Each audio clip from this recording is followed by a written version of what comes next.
Sambhaji brigade आणि शिवसेना उद्धव बाळासाहेब ठाकरे गटांच्या माध्यमातून काल आम्ही रिसोड पोलीस स्टेशनला याबाबत तक्रार दाखल केलेली आहे आणि या तक्रारीवर त्या राहुल सोलापूरकर नावाच्या एका सामाजिक विद्वेषकावर गुन्हा दाखल करावा अशी आमची मागणी आहे।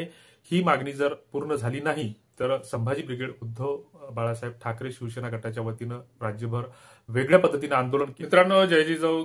राज्यामध्ये गेल्या काही दिवसांपासून सार्वत्रिक अशी अस्थिरता बळावलेली आहे, गुन्हेगारी वाढलेली आहे, लैंगिक अत्याचारांच्या घटनांमध्ये सातत्याने वाढ होत आहे।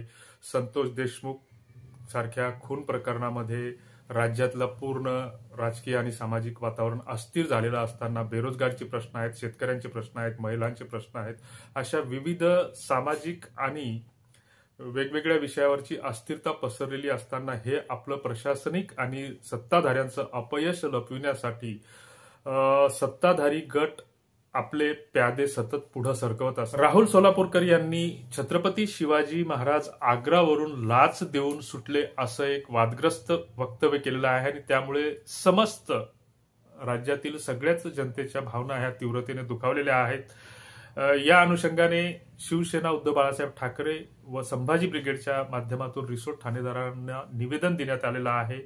यावेळी उपस्थितांमध्ये उद्धव बाळासाहेब ठाकरे शिवसेना गटाचे तालुका प्रमुख नारायण आरू, घनश्याम मापारी, संजूभाऊ हिरतकर, संभाजी ब्रिगेडचे तालुका अध्यक्ष गोपाल पाटील खडसे, जिल्हा सचिव शेख इसाक शेख परवेज, कार्याध्यक्ष गजानन खंदारे, डॉक्टर गजानन सानप, डॉक्टर रामेश्वर रंजवे, प्रवीण देशमुख, अनिल नागरे, किशोर नाळे, कैलास ठोकरे, गणेश देशमुख, हर्षल साबळे, राहुल मोरे, गजानन व्यवहारे, भीमराव शेजूळ, गणेश लिंगे, दिलीप चोपडे इत्यादीची उपस्थिती होती व या निवेदनावर सह्या आहेत। राहुल सोलापूरकर यांच्या या विवादित विधानामुळे सामाजिक सलोखा बिघडू शकतो, त्यामुळे त्यांच्यावर तात्काळ कठोर कारवाई करावी, गुन्हा दाखल करावा अशी मागणी शिवसेना उद्धव बाळासाहेब ठाकरे गट व संभाजी ब्रिगेड रिसोड तालुक्याच्या वतीने या निवेदनाद्वारे करण्यात आलेली आहे।